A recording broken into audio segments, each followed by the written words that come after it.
भारतीय जातीय जनगणना कार्यक्रम में जाई प्रबल ग्रीष्म प्रवाह जो अंशुघातर शिकार हो गत 19/2024 रविवार दिन संध्या 7:30 समय आम गहणर सबुदिन स्वर्गारोहण कले ओलंडा ब्लॉक शिक्षक बंशीधर भोई।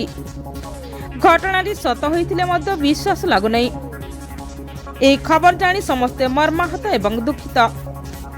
एभली परिस्थिति रे भगवान तांको परिवार वर्ग को साहस एवं धैर्य प्रदान करंतु।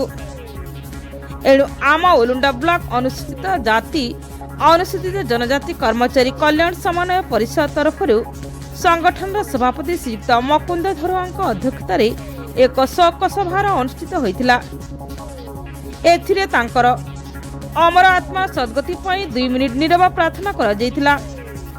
पर शिक्षक दाशरथी नायक प्रदीप गणिक दाशरथी सेठी सुधीचारण करथिले।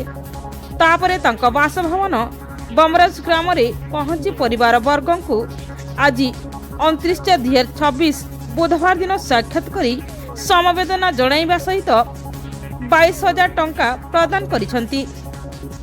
एही कार्यक्रम रे इंदिरा समर्था, सविता प्रधान, प्रदीप गणिक, दाशरथी नायक, दाशरथी सेठी, अच्युत प्रधान, सुरेंद्र बारिक, प्रदीप लोहा, पीतावास जल, रंजन जगदला, बब्रुवाहन देहरी, श्रवण बारिक, श्रवण भोई प्रमुख उपस्थित रही सहयोग करथिले। ब्यूरो रिपोर्ट, तनशान टीवी।